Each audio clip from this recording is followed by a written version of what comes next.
En 1851, dans une commune isolée de Normandie, des ouvriers qui restauraient la crypte de l'ancien couvent de Sainte-Thérèse ont fait une découverte si troublante qu'ils ont abandonné le chantier en pleine nuit. 120 ans auparavant, en 1731, une jeune religieuse nommée Marguerite de Beaulieu avait mystérieusement disparu de ce même établissement. Ce que ces hommes ont trouvé sous les dalles millénaires a révélé une vérité si dérangeante que l'Église a immédiatement ordonné le silence absolu. Aujourd'hui encore, les archives diocésaines gardent le secret sur cette affaire qui a ébranlé les fondements même de la foi dans cette région. Si vous sentez déjà un frisson vous parcourir l'échine, abonnez-vous à notre chaîne et dites-nous dans les commentaires de quelle ville vous nous écoutez en ce moment. Votre présence nous accompagne dans cette plongée vers l'une des histoires les plus sombres de l'histoire religieuse française. L'année 1731 marque un tournant dans l'histoire de la France. Louis XV règne depuis 16 ans et le royaume traverse une période de prospérité relative après les guerres dévastatrices du siècle précédent. Dans cette France du XVIIIe siècle naissant, l'Église catholique demeure une institution puissante, propriétaire d'immenses domaines et gardienne d'une influence spirituelle sans pareille sur les populations rurales. C'est dans ce contexte que se dresse le couvent de Sainte-Thérèse, niché dans les collines verdoyantes qui surplombent la vallée de la Seule, à quelques lieues de Bayeux.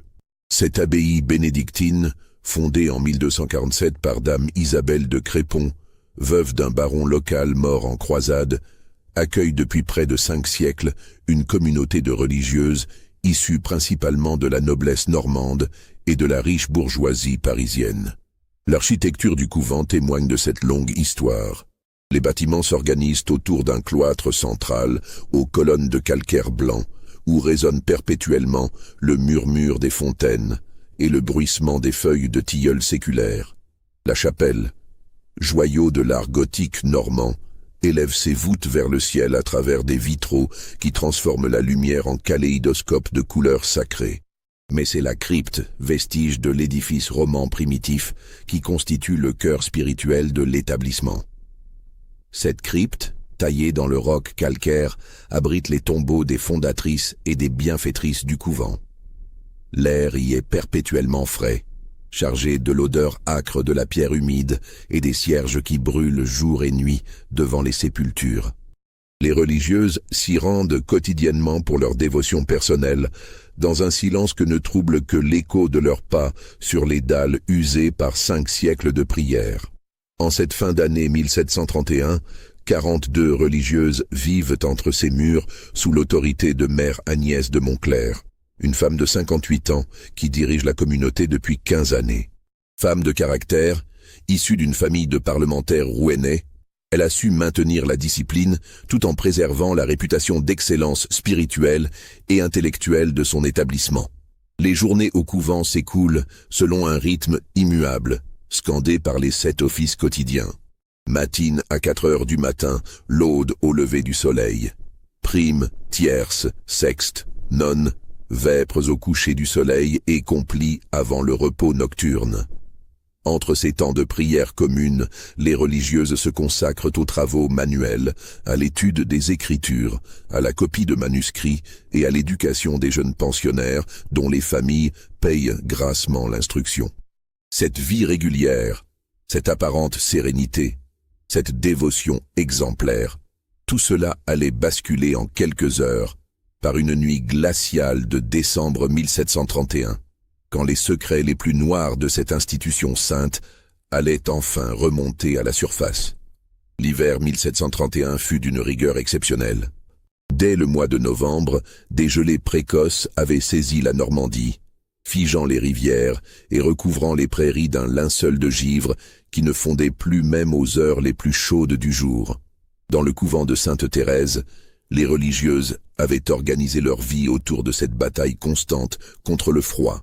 Les braséros rougeoyaient dans les couloirs, les épaisses tentures de laine protégèrent les fenêtres, et chaque sœur gardait précieusement sous son habit une bouillotte de grès remplie d'eau chaude.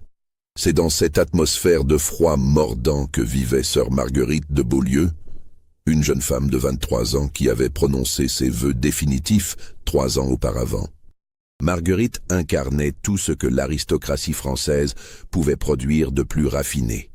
Une beauté délicate aux traits fins, une intelligence vive nourrie par la meilleure éducation, une connaissance remarquable du latin, du grec et des textes sacrés. Mais derrière cette perfection apparente se cachait un esprit indépendant, curieux, parfois rebelle, qui n'acceptait pas aveuglément les vérités établies. Les circonstances de son entrée au couvent demeuraient mystérieuses. Fille cadette du comte Armand de Beaulieu, seigneur de Courville-sur-Eure, elle avait été envoyée chez les bénédictines après ce que sa famille appelait pudiquement un incident regrettable. Personne ne connaissait la nature exacte de cet incident, mais les ragots de salon parlaient d'une liaison interdite, peut-être même d'un enfant illégitime, dont on avait fait disparaître toute trace. Marguerite avait accepté sa condition avec une résignation qui cachait mal une profonde amertume. Elle s'était investie corps et âme dans la vie religieuse, trouvant dans l'étude et la prière un refuge à ses tourments intérieurs. Sa cellule, spartiate comme toutes les autres, se distinguait par l'impressionnante collection de manuscrits qu'elle avait rassemblés.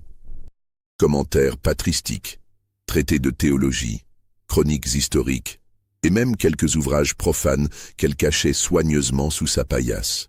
Car Marguerite avait une passion dévorante pour l'histoire. Elle passait de longues heures dans la bibliothèque du couvent, une salle voûtée où s'alignaient près de 3000 volumes, legs de générations de religieuses érudites. Elle y étudiait les chroniques des siècles passés, les bulles pontificales, les chartes royales, reconstituant patiemment l'histoire de son couvent et de la région. Cette passion pour l'histoire allait sceller son destin. Depuis quelques mois, Marguerite avait entrepris de cataloguer les archives du couvent, une tâche colossale que mère Agnès lui avait confiée pour occuper son esprit trop curieux. Ces archives, conservées dans une pièce voûtée adjacente à la bibliothèque, contenaient 5 siècles de documents. Correspondances, comptes, donations, testaments, bulles d'indulgence, procès-verbaux de visites épiscopales.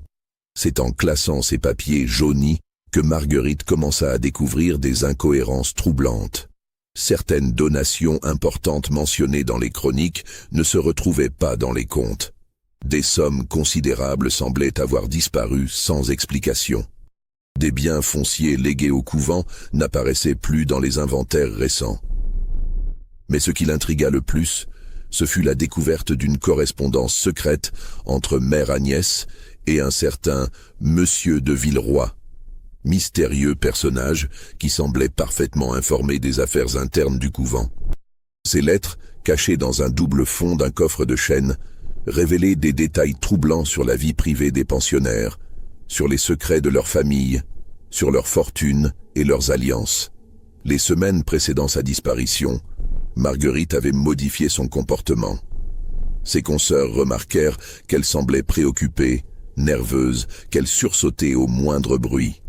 Elle avait cessé de participer aux récréations communes, préférant s'isoler dans sa cellule ou dans la bibliothèque. Pendant les offices, on la voyait souvent distraite, le regard perdu dans le vide, comme si elle réfléchissait à des problèmes insolubles. Sœur Clotilde de Breteuil, sa plus proche amie dans la communauté, s'inquiétait de ce changement. Marguerite avait toujours été réservée, mais cette mélancolie nouvelle avait quelque chose de troublant. Quand Clotilde tentait de lui parler, Marguerite éludait les questions, prétextant la fatigue ou des maux de tête. Elle semblait porter un fardeau trop lourd pour ses épaules, devait témoigner plus tard sœur Clotilde lors de l'enquête discrète menée par les autorités diocésaines. Parfois, je la surprenais en train de pleurer silencieusement pendant la prière. Quand je lui demandais ce qui la tourmentait, elle me répondait seulement « Priez pour moi, ma sœur, priez pour que j'aie le courage de faire ce qui est juste ». Cette phrase énigmatique devait prendre tout son sens quand on découvrit, 120 ans plus tard, les véritables raisons de l'angoisse de Marguerite. Le 15 décembre 1731, jour de la disparition, fut une journée particulièrement froide. La neige tombait depuis l'aube, recouvrant les jardins du couvent d'un manteau immaculé qui étouffait tous les bruits. Les religieuses s'étaient regroupées près des cheminées, filant et brodant en silence, interrompant leur ouvrage seulement pour les offices. Marguerite, ce jour-là, semblait encore plus tendue qu'à l'ordinaire. Plusieurs sœurs remarquèrent qu'elle mangeait à peine, qu'elle ne cessait de jeter des regards vers la table où siégeait mère Agnès. Pendant l'office de vêpres, elle prit la parole lors des intentions de prière, demandant à Dieu de donner la force à ceux qui doivent révéler la vérité, même quand cette vérité peut causer de la peine.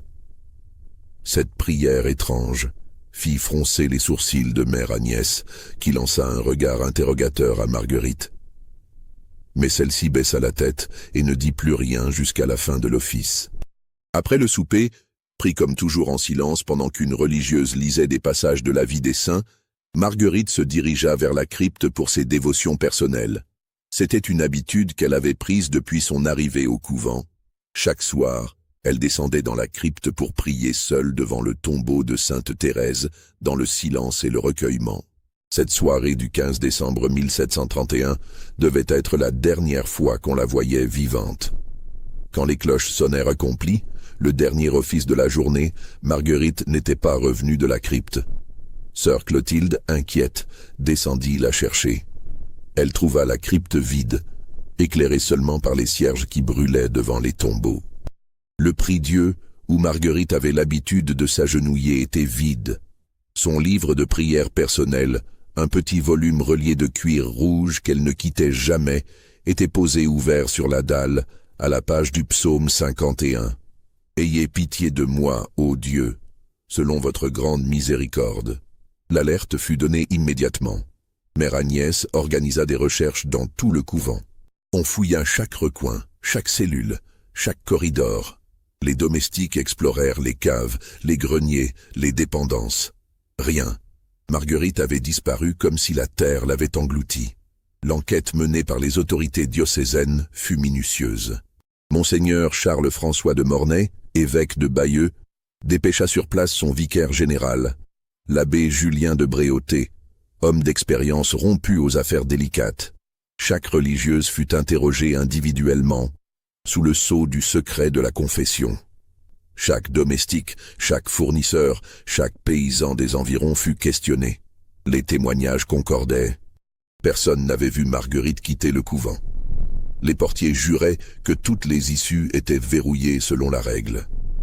Les murs d'enceinte, hauts de 4 mètres, étaient impraticables sans échelle. Les grilles des fenêtres étaient intactes.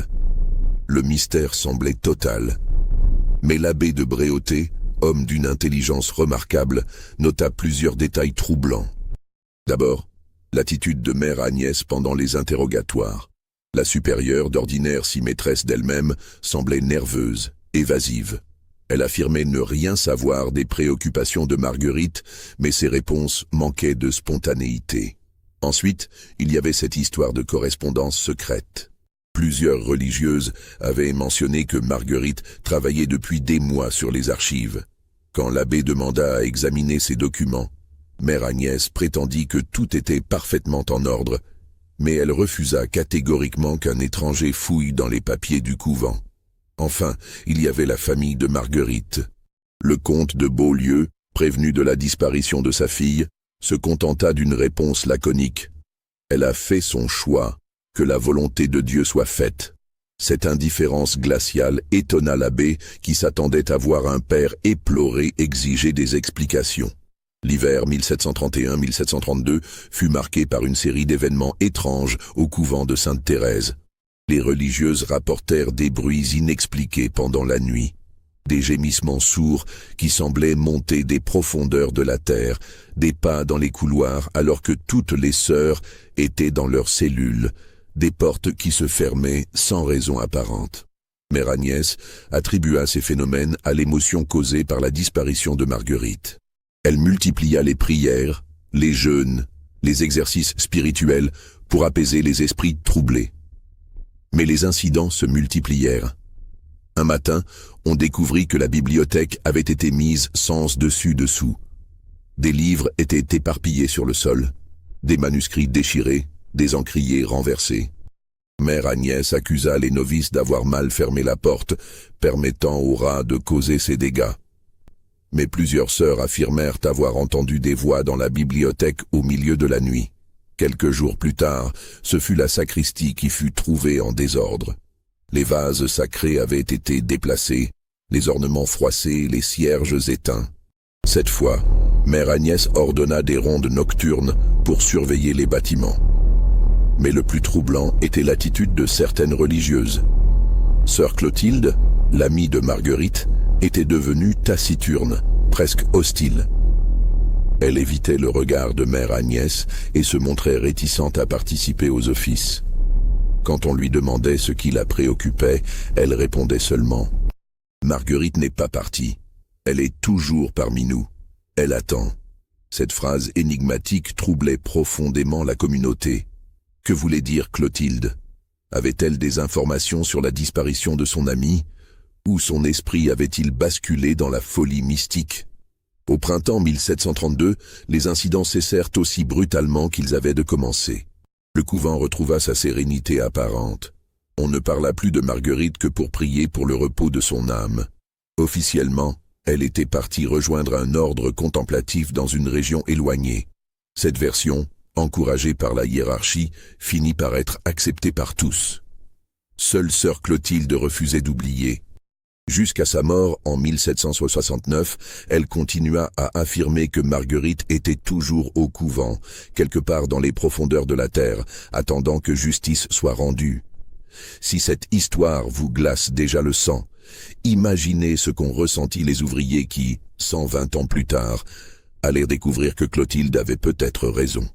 L'année 1789 marqua un tournant dans l'histoire de France. La Révolution balaya l'ancien ordre et l'Église catholique fut l'une de ses premières victimes. Le 2 novembre 1789, l'Assemblée nationale vota la nationalisation des biens du clergé. Les couvents et monastères furent fermés, leurs occupants dispersés ou emprisonnés. Le couvent de Sainte-Thérèse ne fut pas épargné. En février 1790, un détachement de gardes nationaux vint signifier aux religieuses l'ordre d'évacuation. Mère Agnès de Montclair était morte depuis 45 ans, emportant ses secrets dans la tombe. Sa successeur, Mère Françoise de Bonneval, tenta vainement de négocier un délai. Les religieuses furent dispersées aux 4 vents. Certaines trouvèrent refuge dans des familles sympathisantes. D'autres émigrèrent en Angleterre ou dans les États allemands. Quelques-unes périrent sur l'échafaud pendant la Terreur. La plupart disparurent dans l'anonymat de la tourmente révolutionnaire. Le couvent fut pillé méthodiquement. Les révolutionnaires emportèrent tout ce qui avait de la valeur. Les vases sacrés, les ornements brodés d'or, les tableaux des maîtres, les manuscrits enluminés. Ce qui ne pouvait pas être vendu fut détruit par fanatisme ou par négligence. Mais curieusement, les pillards évitèrent la crypte, peut-être par superstition, peut-être par respect pour les morts. Ils se contentèrent de voler les ornements des tombeaux sans toucher aux sépultures elles-mêmes. Les dalles de pierre, trop lourdes pour être facilement déplacées, restèrent en place. Pendant 60 ans, de 1790 à 1850, le couvent de Sainte-Thérèse resta abandonné. Les toitures s'effondrèrent, les murs se lézardèrent, la végétation envahit les cours. Seule la crypte, protégée par ses voûtes massives et sa position souterraine, résista relativement bien aux outrages du temps. Les paysans de la région évitaient de s'approcher des ruines. Ils racontaient que des lumières étranges dansaient parfois entre les pierres écroulées, que des chants grégoriens s'élevaient des décombres les nuits de pleine lune. Ces superstitions, colportées de génération en génération, maintenaient vivace le souvenir des mystères qui avaient hanté ce lieu. En 1851, sous le Second Empire, l'Église catholique française connut un renouveau spectaculaire. Napoléon III, soucieux de se concilier les bonnes grâces du clergé, encouragea la restauration des monuments religieux. L'évêque de Bayeux, Monseigneur Flavien Hugonin, homme d'action et de culture, décida de restaurer l'ancien couvent de Sainte-Thérèse pour en faire un pensionnat pour jeunes filles de la bourgeoisie. Le projet était ambitieux. Il s'agissait de reconstruire entièrement les bâtiments conventuels, de restaurer la chapelle, de réaménager les jardins. Pour mener à bien cette entreprise, l'évêque fit appel à Eugène Viollet-le-Duc, l'architecte le plus réputé de l'époque en matière de restauration des monuments gothiques. Viollet-le-Duc, passionné par l'archéologie médiévale, accepta le projet avec enthousiasme. Il voyait dans ce couvent normand un exemple remarquable de l'art gothique français, digne d'être sauvé de la ruine. Les travaux commencèrent au printemps 1851, dirigés par l'entrepreneur Auguste Dubois, un homme d'expérience qui avait déjà participé à la restauration de plusieurs monuments historiques. Les ouvriers qui se mirent au travail étaient pour la plupart des artisans locaux, maçons, charpentiers, couvreurs, verriers. Ils connaissaient les légendes qui entouraient le couvent abandonné, mais leur pragmatisme normand les rendait peu sensibles aux superstitions. Ils avaient un travail à faire et ils le feraient consciencieusement. Les premiers mois se déroulèrent sans incident notable. On déblaya les décombres, on consolida les murs, on refait les toitures. La chapelle, miraculeusement préservée, retrouva peu à peu sa splendeur d'antan. Les jardins furent redessinés selon les plans de l'époque classique. Mais quand vint le moment de s'attaquer à la crypte, les choses se compliquèrent. C'est en juin 1851 que les ouvriers pénétrèrent dans la crypte pour la première fois depuis 60 ans. L'endroit était dans un état de conservation remarquable. Les voûtes romanes, taillées dans le calcaire dur, avaient résisté au temps. Les tombeaux des fondatrices, bien qu'un peu endommagés par les pillards révolutionnaires, étaient encore en place. Mais ce qui frappa immédiatement les ouvriers, ce fut l'atmosphère particulière de ce lieu. L'air était lourd, oppressant, chargé d'une humidité glacée qui semblait pénétrer jusqu'aux os. Les flammes des torches vacillaient étrangement, comme si des courants d'air invisibles les agitaient. Et puis, il y avait ce silence, un silence si dense qu'il semblait presque tangible. Jean-Baptiste Leclerc, le contremaître chargé de superviser les travaux dans la crypte, était un homme solide, peu impressionnable. Fils et petit-fils de maçon, il avait l'habitude des chantiers difficiles. Mais dès qu'il pénétra dans la crypte, il ressentit un malaise inexplicable. C'était comme si quelqu'un nous observait. Devait-il confier plus tard à sa femme? J'avais sans cesse l'impression qu'une présence invisible rôdait autour de nous. Les travaux dans la crypte consistaient principalement à nettoyer les dalles, à consolider les voûtes et à installer un système de drainage pour évacuer l'humidité. C'était un travail minutieux qui exigeait de déplacer certaines pierres tombales pour accéder aux fondations. C'est en soulevant une dalle particulièrement massive, située juste devant l'autel de Sainte-Thérèse, que les ouvriers firent leur première découverte troublante. Sous la pierre, ils trouvèrent une cavité qu'aucun plan ne mentionnait. Cette cache, taillée dans le roc, contenait plusieurs objets étranges. Des fragments de parchemin noircis, des débris de tissus, et surtout, chose inexplicable, des traces de griffures sur les parois de pierre. Ces griffures étaient profondes, comme si quelqu'un avait gratté la pierre avec une force désespérée. Elles formaient des motifs chaotiques, presque frénétiques, qui évoquaient une souffrance indicible. Au centre de la cavité, les ouvriers découvrirent également des taches brunes qui ressemblaient à du sang séché. Leclerc, troublé par cette découverte, fit appel à son patron, Auguste Dubois. Celui-ci examina attentivement la cavité et les objets qu'elle contenait. En homme d'expérience, il comprit immédiatement qu'il se trouvait face à quelque chose d'exceptionnel, peut-être même de dangereux. « Nous n'allons pas plus loin sans en référer à Monseigneur », déclara Dubois. « Cette découverte dépasse notre compétence. » Mais les ouvriers, piqués par la curiosité, continuèrent leurs investigations.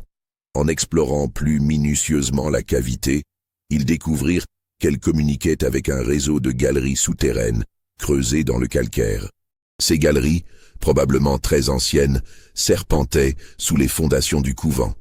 C'est en explorant la plus large de ces galeries que Jean-Baptiste Leclerc fit la découverte qui allait changer le cours de l'histoire. Au fond de la galerie principale, dans une alcôve naturelle formée par l'érosion du calcaire, Leclerc découvrit ce qui restait d'un être humain. Les ossements, parfaitement conservés grâce à la sécheresse du lieu, était disposé dans une position qui glaça le sang du contremaître. Le squelette était recroquevillé contre la paroi rocheuse, les mains crispées vers le plafond, comme si la personne avait lutté jusqu'au bout contre une mort atroce. Mais ce qui terrorisa vraiment le clerc, ce fut la découverte, près des ossements, d'un petit carnet relié de cuir rouge. Ce carnet, miraculeusement préservé par l'atmosphère sèche de la galerie, contenait des dizaines de pages d'écriture manuscrite, rédigées dans une langue que le clerc ne savait pas lire mais qu'il identifia comme du latin. Tremblant d'émotion, il remonta à la surface et fit immédiatement appel à Auguste Dubois. Celui-ci, comprenant la gravité de la situation, envoya aussitôt un message à l'évêché de Bayeux.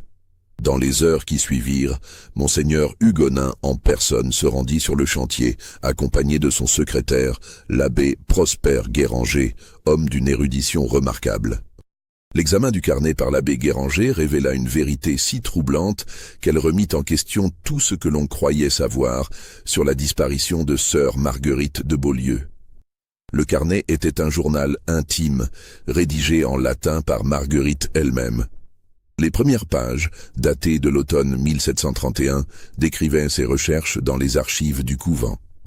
Marguerite y détaillait ses découvertes sur les détournements de fonds, sur la correspondance secrète de Mère Agnès, sur les informations vendues aux espions du roi. Mais ce qui bouleversa les lecteurs, ce furent les dernières pages du carnet, écrites dans des conditions manifestement dramatiques. L'écriture, d'abord régulière et soignée, devenait de plus en plus tremblante, presque illisible. Les phrases se faisaient courtes, hachées, comme si l'auteur luttait contre l'épuisement et la peur. Ces pages révélaient les circonstances exactes de la disparition de Marguerite. Le 15 décembre 1731, elle avait décidé de confronter Mère Agnès à ses découvertes. Elle exigeait que la supérieure cesse ses malversations et confesse publiquement ses crimes. Mère Agnès, prise de panique, avait feint d'accepter, mais elle avait secrètement drogué le verre de vin que Marguerite buvait chaque soir avant ses dévotions. Quand la jeune religieuse s'était évanouie dans la crypte, Mère Agnès l'avait traînée jusqu'à la galerie souterraine qu'elle connaissait depuis longtemps. Cette galerie, creusée au XIVe siècle pour servir de refuge pendant la guerre de 100 ans, communiquait avec la crypte par une ouverture dissimulée derrière l'autel de Sainte Thérèse. Et là, dans cette galerie, Mère Agnès avait commis l'irréparable. Les dernières pages du carnet de Marguerite constituent l'un des témoignages les plus poignants et les plus terrifiants de l'histoire de la littérature française. Écrite dans l'obscurité totale, à tâtons, avec une plume de fortune trempée dans son propre sang, ces pages révèlent l'agonie d'une femme confrontée à la cruauté humaine dans ce qu'elle a de plus abject. Marguerite raconte comment elle a repris conscience dans la galerie souterraine, les mains et les pieds liés, la bouche bâillonnée avec un morceau de tissu. Mère Agnès se tenait au-dessus d'elle, tenant une torche qui projetait des ombres dansantes sur les parois humides. Dans cette lumière vacillante, le visage de la supérieure avait perdu toute trace de compassion chrétienne. C'était le masque de la cupidité et de la peur, déformé par 15 années de mensonges et de corruption. Vous auriez dû vous contenter de prier et de vous taire, avait dit Mère Agnès d'une voix glaciale. Vous auriez pu vivre heureuse dans l'ignorance. Mais vous avez voulu fouiller, découvrir, juger. Maintenant, vous allez payer le prix de votre curiosité. Mère Agnès expliqua alors à Marguerite l'ampleur de son système de corruption. Depuis 15 ans, elle détournait systématiquement les donations du couvent pour financer un train de vie luxueux. Elle possédait une maison secrète à Caen, où elle recevait des hommes de pouvoir, parlementaires et financiers, à qui elle vendait des informations sur les familles nobles, dont les filles étaient pensionnaires au couvent. Plus grave encore, elle faisait chanter certaines de ces familles en menaçant de révéler leurs secrets les plus intimes. Adultère, bâtard, dette de jeu, alliance secrète. Rien n'échappait à son réseau d'espionnage. Les jeunes pensionnaires, inconsciemment, lui fournissaient tous les renseignements dont elle avait besoin en racontant naïvement les conversations qu'elle surprenait chez elle. « Vous croyez servir Dieu ?» avait ricané Mère Agnès. « Mais moi, je sers des maîtres bien plus puissants. Des hommes qui peuvent faire et défaire les réputations, qui peuvent enrichir ou ruiner d'un simple mot. J'ai plus de pouvoir entre ces murs que n'en a jamais eu aucune sainte. Marguerite, dans son carnet, décrit la terreur qui l'envahit quand elle comprit que mère Agnès n'avait pas l'intention de la libérer. La supérieure avait déjà tout prévu. Elle expliquerait la disparition de Marguerite en prétendant que la jeune religieuse, rongée par des scrupules excessifs, avait fui le couvent pour se réfugier dans un ordre plus strict. La famille de Beaulieu, compromise dans l'affaire qui avait mené Marguerite au couvent, ne poserait aucune question embarrassante. « Cette galerie sera votre tombeau », avait annoncé mère Agnès. « Personne ne vous trouvera jamais ici. Dans quelques années, quand vos os seront devenus poussière, je ferai murer définitivement l'entrée. Vous rejoindrez les autres âmes perdues qui hantent ces souterrains. » Car Marguerite n'était pas la première victime de mère Agnès. La supérieure avoua avoir déjà fait disparaître, au cours des années précédentes, 2 autres religieuses qui avaient découvert ses activités. Sœur Bénédicte de Rouvray, en 1725, et sœur Cécile de Montmorency, en 1728. Leur disparition avait été expliquée de la même manière, et leur famille avait accepté les explications officielles. Vous voyez, avait conclu mère Agnès avec un sourire cruel, Dieu protège ceux qui savent adapter sa parole aux nécessités du monde. Vous n'étiez qu'une idéaliste Nève. Le monde n'a pas de place pour les idéalistes. Sur ces mots, mère Agnès avait quitté la galerie, emportant la torche et plongeant Marguerite dans une obscurité totale. Elle avait scellé l'entrée de la galerie avec une pierre massive, condamnant la jeune religieuse à une mort lente et atroce. Ce qui suit dans le carnet de Marguerite dépasse en horreur tout ce que l'imagination humaine peut concevoir. Seule dans l'obscurité glaciale, privée de nourriture et d'eau, elle lutta pendant des jours contre la folie et le désespoir. Ses premières pages après l'emprisonnement témoignent encore d'une foi inébranlable. Elle prie, récite des psaumes, implore Dieu de lui donner la force de pardonner à son bourreau. Mais au fil des jours, le ton change. La faim et la soif commencent à déliter sa raison. Elle entend des voix, voit des visions, dialogue avec des interlocuteurs invisibles. Parfois, elle croit entendre les chants de ses consoeurs qui célèbrent les offices au-dessus d'elle. Elle hurle, supplie, frappe les parois de pierre jusqu'à s'écorcher les mains. 3e jour, je crois. Mes lèvres sont sèches comme du parchemin. J'ai léché les parois pour recueillir l'humidité qui suinte du calcaire. Le goût est amer, terreux. Mes prières se mélangent aux gémissements que je ne peux plus retenir. Seigneur, pourquoi m'avez-vous abandonné? 5e jour, peut-être le 6e. Je n'arrive plus à compter. Les crampes me tordent le ventre. J'ai mangé un morceau de cuir arraché à ma chaussure. La faim est une bête sauvage qui me dévore de l'intérieur. Je comprends maintenant pourquoi les martyrs suppliaient leurs bourreaux d'abréger leur souffrance. Je ne sais plus quel jour nous sommes. Le temps n'existe plus dans cette obscurité. J'ai trouvé une pierre pointue. J'ai gravé mes accusations sur la paroi pour que la vérité survive à ma chair. Si quelqu'un trouve un jour ces mots, qu'il sache que mère Agnès de Montclair est une meurtrière. Qu'il sache que la justice de Dieu finira par triompher. Les dernières pages du carnet sont presque illisibles. L'écriture devient tremblante, incohérente. Marguerite délire, s'adresse à sa mère morte, confesse des péchés imaginaires, récite des fragments de latin entremêlés de supplications pathétiques. J'entends des pas. Quelqu'un vient... Non, c'est encore une hallucination. Mes ongles sont usés jusqu'à la chair. J'ai gratté la pierre jusqu'au sang.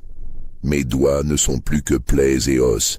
Seigneur, reprenez mon âme, je n'en peux plus. La soif est pire que tout. Ma langue a gonflé dans ma bouche. Je n'arrive plus à déglutir. Parfois, je sens le goût du sang. Je crois que je me mords la langue sans m'en rendre compte. Pardonnez-moi, mon Dieu. Pardonnez-moi d'avoir voulu faire le bien. La dernière phrase du carnet, tracée d'une main défaillante, résume tout le désespoir de cette femme exceptionnelle confrontée à l'échec de ses idéaux. Mater misericordiae, ora pro nobis peccatoribus, nunc et in hora mortis nostrae. Mère de miséricorde, priez pour nous pécheurs, maintenant et à l'heure de notre mort.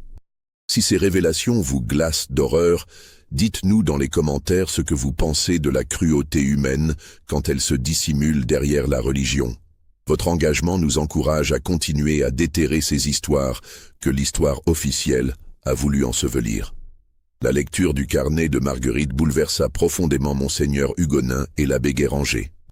Ces hommes d'église, habitués aux bassesses humaines par leur ministère, se trouvaient confrontés à un crime d'une ampleur qui dépassait leur entendement.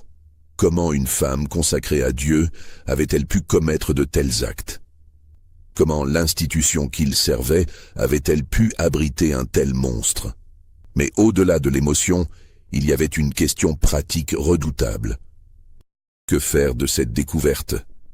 Révéler publiquement l'affaire risquait de porter un coup terrible à la réputation de l'Église, déjà ébranlée par les bouleversements révolutionnaires.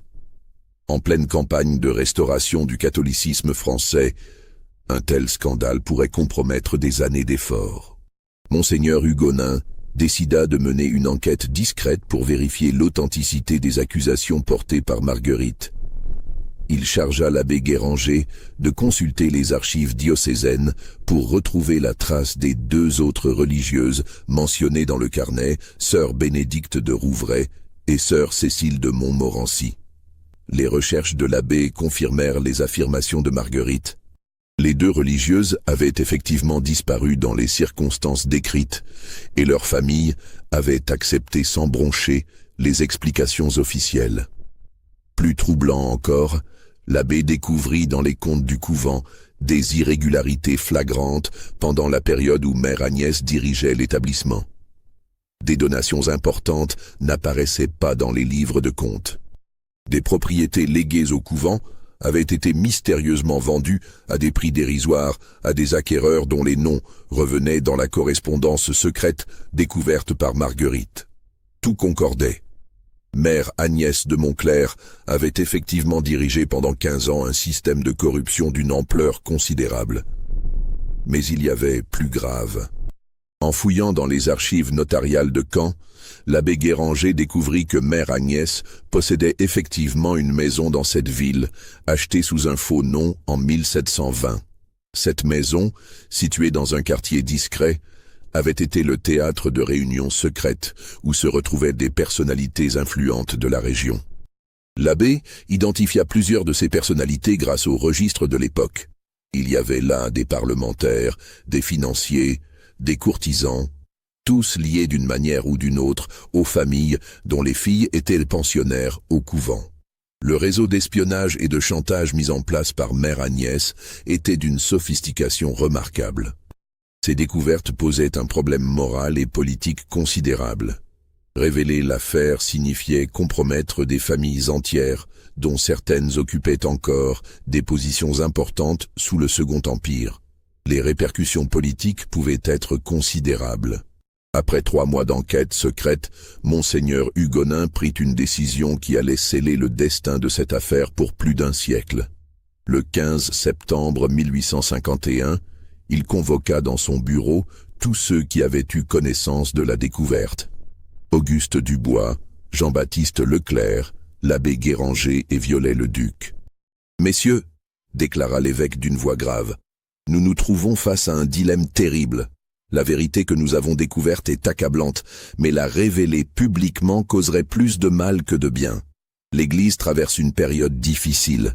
Elle a besoin de confiance, pas de scandale. » L'évêque expliqua sa décision. Le carnet de Marguerite et les ossements découverts dans la galerie seraient déposés dans les archives secrètes du Vatican, sous le sceau du plus grand secret. L'entrée de la galerie serait murée définitivement. Les travaux de restauration se poursuivraient, comme si rien ne s'était passé. « Nous ne pouvons pas ressusciter les morts, » poursuivit Monseigneur Hugonin. « Mais nous pouvons éviter que leur souffrance cause d'autres souffrances. Mère Agnès de Montclerc est morte depuis longtemps. La justice de Dieu s'est déjà exercée sur elle. À nous de protéger les vivants. » Cette décision ne se fit pas sans débat. L'abbé Guéranger, homme d'une droiture exemplaire, plaida pour que la vérité soit révélée, ne serait-ce que pour réhabiliter la mémoire de Marguerite. Viollet-le-Duc, en tant que laïc, se sentait moins tenu par les considérations diplomatiques de l'Église. Mais monseigneur Hugonin tint bon. Il fit signer à tous les témoins un engagement solennel de garder le secret sur leur découverte. Cet engagement était assorti de menaces temporelles et spirituelles qui dissuadèrent toute velléité de révélation. Auguste Dubois reçut une somme considérable pour prix de son silence et de celui de ses ouvriers. Jean-Baptiste Leclerc fut muté sur un chantier dans une région éloignée, avec une augmentation de salaire qui compensa largement ce déracinement. Viollet-le-Duc, bien que réticent, accepta de se taire en échange de commandes prestigieuses pour d'autres restaurations. Seul l'abbé Guéranger garda une trace écrite de l'affaire. Dans un dossier secret conservé dans ses archives personnelles, il consigna tous les détails de l'enquête, tous les documents découverts, toutes les preuves de la culpabilité de Mère Agnès. Ce dossier, selon ses instructions, ne devait être ouvert qu'1 siècle après sa mort. Les travaux de restauration du couvent reprirent comme si rien ne s'était passé. L'entrée de la galerie souterraine fut murée avec un soin méticuleux, et l'autel de Sainte-Thérèse fut reconstruit par-dessus. Aucune trace visible ne subsistait de la découverte macabre. Les ouvriers qui avaient participé aux fouilles furent dispersés sur d'autres chantiers. Ceux qui tentèrent de parler se heurtèrent à l'incrédulité générale. Qui aurait cru de simples maçons accusant l'Église de cacher un crime vieux de plus d'1 siècle? Seul Jean-Baptiste Leclerc garda une trace tangible de l'affaire. Avant de quitter le chantier, il avait secrètement prélevé un fragment du carnet de Marguerite, une page où la jeune religieuse décrivait les tortures qu'elle endurait. Cette page, il la conserva précieusement jusqu'à sa mort, la transmettant à son fils avec l'instruction de ne jamais l'oublier. Le couvent restauré ouvrit ses portes en 1853.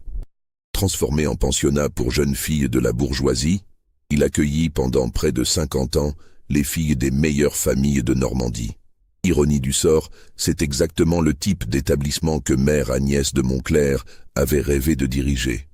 Un lieu où l'argent et l'influence comptaient plus que la spiritualité. Les pensionnaires et leurs professeurs ne soupçonnaient rien du drame qui s'était joué 1 siècle plus tôt sous leurs pieds. Parfois, cependant, certaines jeunes filles prétendaient entendre des bruits étranges dans la chapelle, des gémissements sourds qui semblaient monter des profondeurs de la terre. Mais ces témoignages étaient attribués à l'imagination fertile des adolescentes. En 1905, la loi de séparation de l'Église et de l'État entraîna la fermeture du pensionnat. Le couvent fut vendu à un particulier qui le transforma en château de plaisance. Pendant les 2 guerres mondiales, il servit successivement d'hôpital militaire et de centre de réfugiés. Aujourd'hui, le couvent de Sainte-Thérèse est devenu un hôtel de luxe, fréquenté par une clientèle fortunée qui vient chercher le charme de l'authentique dans un cadre historique. Les clients ne se doutent pas qu'ils dorment au-dessus du tombeau de 3 femmes assassinées par celles qui auraient dû les protéger. L'affaire du couvent de Sainte-Thérèse illustre parfaitement les mécanismes par lesquels l'histoire officielle se construit en éliminant tout ce qui pourrait ternir l'image des institutions dominantes. Pendant plus d'1 siècle et demi, le crime de Mère Agnès de Montclerc est resté enfoui sous le poids du silence institutionnel. Mais les familles des victimes ont-elles vraiment ignoré la vérité? L'attitude des Beaulieu lors de la disparition de leur fille suggère qu'ils en savaient plus qu'ils ne voulaient l'admettre. Peut-être avaient-ils été contactés par les complices de Mère Agnès? Peut-être avaient-ils reçu des menaces? Peut-être avaient-ils préféré le silence à un scandale qui aurait ruiné leur réputation? Cette hypothèse est renforcée par la découverte, dans les années 1920, d'un document troublant dans les archives du château de Courville-sur-Eure, ancien domaine de la famille de Beaulieu. Il s'agit d'une lettre datée de 1732, 1 an après la disparition de Marguerite, dans laquelle le comte Armand de Beaulieu écrit à son frère « L'affaire de notre pauvre Marguerite est définitivement close. Il faut nous résigner à ne jamais connaître la vérité sur son sort. Certains secrets sont trop dangereux pour être révélés. Cette lettre suggère que la famille de Beaulieu avait ses propres soupçons sur les circonstances de la disparition de Marguerite, mais qu'elle avait choisi de se taire pour des raisons qui nous échappent encore. Il en va de même pour les familles de Rouvray et de Montmorency, dont les filles avaient également disparu dans des circonstances mystérieuses. Leurs archives familiales, consultées discrètement au début du XXe siècle par des historiens indépendants, contiennent des allusions troublantes à des affaires délicates qui auraient nécessité la plus grande discrétion. Tout se passe comme si un réseau de silence s'était organisé autour des crimes de Mère Agnès de Montclerc, impliquant non seulement l'Église, mais aussi les familles des victimes. Cette omerta, maintenue pendant des générations, explique pourquoi l'affaire n'a jamais fait surface malgré les indices qui s'accumulaient. En 1951, 100 ans après la découverte des ossements de Marguerite, l'abbé Guéranger étant mort depuis longtemps, son dossier secret fut ouvert selon ses instructions. Le contenu de ce dossier, conservé dans les archives privées de sa famille, révéla enfin au grand jour l'ampleur du scandale étouffé par l'Église. Mais même cette révélation ne suscita qu'un intérêt limité. En pleine reconstruction après la Seconde Guerre mondiale, la France avait d'autres priorités que de ressasser les crimes d'un passé lointain. Les quelques historiens qui tentèrent de donner une publicité à l'affaire se heurtèrent à l'indifférence générale et aux pressions discrètes de l'establishment religieux. Il fallut attendre les années 1970 et la libéralisation des mœurs pour que l'histoire de sœur Marguerite de Beaulieu trouve enfin un écho dans l'opinion publique. Plusieurs livres d'histoire furent publiés, quelques documentaires télévisés réalisés, mais toujours avec la prudence de mise quand on évoque les zones d'ombre de l'histoire religieuse. Aujourd'hui encore, l'Église catholique n'a jamais reconnu officiellement les crimes commis au couvent de Sainte-Thérèse. Dans ses archives, Marguerite de Beaulieu est toujours mentionnée comme ayant quitté le couvent en 1731 pour des raisons personnelles. Mère Agnès de Montclerc figure toujours dans la liste des supérieures méritantes qui ont honoré l'ordre bénédictin. Cette persistance du déni officiel pose des questions dérangeantes sur la capacité des institutions à reconnaître leurs erreurs et à faire leur examen de conscience. Combien d'autres affaires similaires dorment-elles encore dans les archives secrètes? Combien d'autres victimes attendent-elles encore que justice leur soit rendue? L'histoire de Marguerite de Beaulieu n'est peut-être que la partie émergée d'un iceberg bien plus massif. Dans toute l'Europe, les couvents et monastères du XVIIIe siècle ont abrité des secrets que l'histoire officielle a préféré oublier. Des témoignages fragmentaires, des allusions troublantes, des disparitions inexpliquées parsèment les chroniques de l'époque sans jamais être approfondies. Que cachent réellement ces institutions qui se prétendaient au service de Dieu? Combien de mères Agnès de Montclerc ont-elles exercé leur pouvoir dans l'ombre, protégées par le respect aveugle que les fidèles portaient à l'Église? Combien de Marguerites de Beaulieu ont-elles payé de leur vie leur soif de vérité et de justice? Ces questions dérangeantes continuent de hanter notre époque. En 2019, quand l'incendie de Notre-Dame de Paris a révélé des squelettes murés dans les fondations de la cathédrale, beaucoup ont pensé à l'histoire de Sainte-Thérèse. Ces découvertes, rapidement occultées par les autorités, rappellent que l'histoire recèle encore de nombreux mystères que certains préféreraient voir rester enfouis à jamais. Pensez-vous que toute la vérité a été révélée dans cette histoire? Croyez-vous que Marguerite de Beaulieu et ses compagnes d'infortune ont enfin trouvé la paix qu'elles méritaient? Ou estimez-vous qu'il reste encore des secrets à découvrir dans les profondeurs de notre passé religieux? Dites-nous ce que vous en pensez dans les commentaires. Abonnez-vous à notre chaîne pour découvrir d'autres mystères de l'histoire. Et surtout, partagez cette histoire avec tous ceux qui, comme vous, croient que la vérité finit toujours par triompher, même quand elle met des siècles à émerger des ténèbres du silence.